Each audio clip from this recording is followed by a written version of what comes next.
At 7:30, we got Central Arkansas, who went 6-6, traveling to Missouri, who went 10-3 last year. Missouri favored by 36.5 points on the SEC network. Brady Cook went 201 to 321 last year, threw for 2,535 yards, 11 touchdowns, 2 interceptions. Nate Knoll had 163 carries for 818 yards, 3 touchdowns, and Theo Weiss Jr. had 60 catches for 884 yards and 4 touchdowns. Missouri's obviously favored with 36.5 points on the SEC network. I think this game is really interesting to me, but that's simply because I'm really interested in Missouri football this year, right?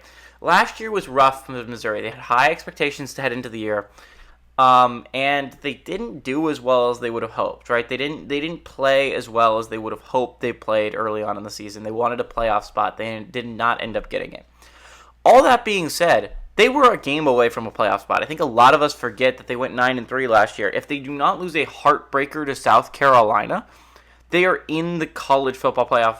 Maybe they'd be 10-2, and again, I think 10-2 is really interesting. You'd be looking at the resumes of Missouri, you'd be looking at the resume of Ohio State, you'd be looking at the resume of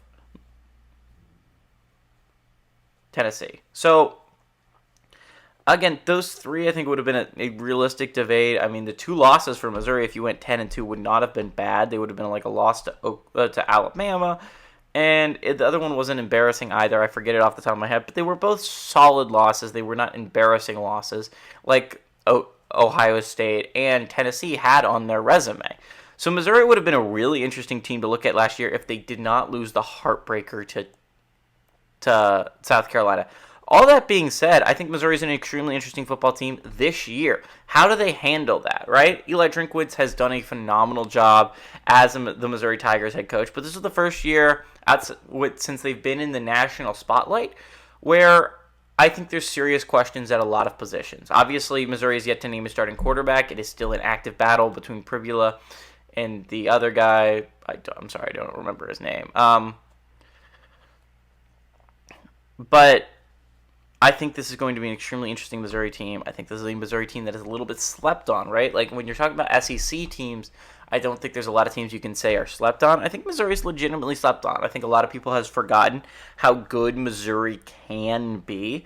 And if Beau Pribula, which I think is going to end up winning the starting gig at Missouri, if he ends up being as good as I think he can be from my time watching him as Penn State, I don't think Missouri is this insane team that can't be a really scary team to play, that can't possibly make a college football playoff push. I think it's going to be a really interesting game just to watch between those two quarterbacks. That's obviously what you watch here. Central Arkansas is not good enough to beat Missouri.